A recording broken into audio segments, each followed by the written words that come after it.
ሰላም ጤና ይስጥልኝ ውድና የተከበራችሁ ቤተሰቦቼ ሁላችሁንም ሰላም ብያለሁ። ብያላችሁበት ሰላማችሁ ብዛ እያልኩ ዛሬ በአዲስ ቪዲዮ ተመልሼ መጥቻለሁ። እንግዲህ የብሩኬና የሀይሚ ጉዳይ ነው ማለት ነው።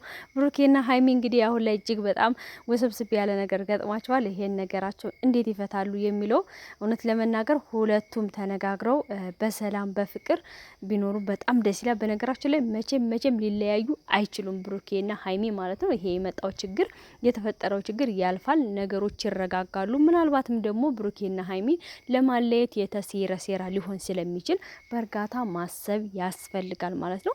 ብሩኬም ረጋ ብለህ ካለህበት ሙድ ወጥተህ ሀይሚም እንደዛው። በእርግጥ እውነት ለመናገር ሀይሚንም ብሩኬንም ሁለቱንም እኔ ያደንቃቸዋለሁ። ምክንያቱም እስቲ እናንተ ብትሆኑ ማለት ነው እኔ ብሆን ብላችሁ በሀይሚ ቦታ ሆናችሁ ራሳችሁን አስቡት። ሀይሚ በጣም ጎበዝ ጠንካራ ናትና ይሄ ሁሉ ነገር ተፈጥሮባት ማለት አስቡት። ልጅን ያህል ነገር ሌላ ፍቅረኛ እንዳለው ምናምን ብቻ ይሄ ነገር እያለ ማን ነው መጥቶ ከብሩኬ ጋር ሊያወራ የሚችለው? ማንኛችንም ብንሆን ማለት ነው እንደዚህ የመከዳት ስሜት ተሰምቶን ወይም ደግሞ ሌላ እናንተ ፍቅረኛ ሆናችሁ ሳይነገራችሁ በድብቅ በኋላ ስታውቁ ከዛ እውነት ብታውቁ ልክ እንደ ሀይሚ መታችሁ ከብሩኬ ጋር የመነጋገር ችሎታ እንደው ብቃት አላችሁ?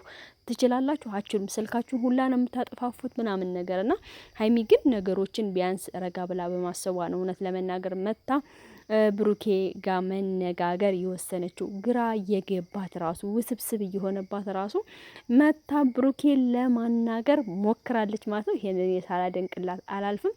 በነገራችን ላይ የብሩኬና የሀይሚ ጉዳይ ያው ልጅ ነው ማለት ነው። እንግዲህ ልጅ ደግሞ ከባድ ነው። ያው በነገራችን ላይ ልጅ ከባድ ነው። ያው ማለት ልጅ እሱ ኖሮት ሳይነገራት ወይም ደግሞ ከሌላ ጋር ግንኙነት ኖሮት ሳትሰማ መጨረሻ ላይ ብትሰማ እጅግ በጣም ይከብዳል። ግን ደግሞ ፍቅር ካለ መዋደድ ካለ እኮ ልጅ የእግዚአብሔር ስጦታ ነው አይደል እንዴ? ልጅ የእግዚአብሔር ስጦታ ነው። ሀይሚና ብሩኬ ፍቅር መዋደድ ካላቸው ልጁን እኮ ማሳደግ ይችላሉ። ግን ያ ስሜት ምንድነው የሚሰማት ሀይሚ? እንዴት አመኘው ትልና የመከዳት ስሜት ያድርባታል እንጂ እውነት ለመናገር ብዙ እንትን የሚል ነገር ሰው እኮ እንኳን አይደለም እግዚአብሔር አምላክ እኮ ልጅ የሚሰጠው ስለሚወድ ነው አይደለም። ስለዚህ እናንተ ደግሞ ፍቅር፣ ሰላም፣ ጤና ካላችሁ እንኳን አይደለም ሀይሚ የብሩኬ ልጅ ቀርቶ የሌላስ ልጅ አምጥታ የምታሳድግ ማሳደግ የምትችል ልጅ አይደለች እንዴ? እኛ ከብሩኬና ከሀይሚ እጅግ በጣም ብዙ ነገር ነው የምንጠብቀው። ገና ሁለቱም እጅግ በጣም ትሁት ረጋ ያሉ ታዳጊ ልጆች ናቸው ሁለቱም ማለት ነውና ነገሮች ደግሞ ሊያጋጥሙ ሊሆኑ ይችላሉ። እነዚህ ነገሮች ደግሞ ምናልባት አውቀው እኮ የሆነ እነሱን ለማለየት የሚፈልጉ ሰዎችም ሊሆን ይችላል። ይህን ነገር ደግሞ እናንተ ትዕግስት ኖሯችሁ በፍቅር አስባችሁ ተሳስባችሁ ብታልፉት እጅግ በጣም ደስ ይላል። ምክንያቱም አሁን ላይ ሀይሚም እጅግ በጣም ተጎድቻለሁ እያለች ነው፣ ብሩኬም እንደዛው ማለት ነው።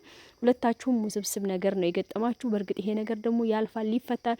ወርም ሁለት ወርም ሊፈጅ ይችላል እንጂ እውነታው ሊገለጥ ይችላል ማለት ነው። ስለዚህ እስከዛው ድረስ ግን ታግሳችሁ በትዕግስት ነገሮችን ብትፈቱ እላለሁኝ እኔ በበኩሌ ማለት ነው። ለእናንተ መለያየት የሚፈልግ ሰው ካለ የእውነት በጣም ያሳዝናል። ሁለታችሁ መቼም እንደማትለያዩ እኔ በበኩሌ ተስፋ አለኝ ማለት ነው። ገና ከእናንተኛው ብዙ ነገር እንጠብቃለን። ሀይሚዬም አይዞሽ፣ ብሩኬም አይዞህ። ይሄ ነገር ደግሞ ያልፋል። ላይክ እና ሰብስክራይብ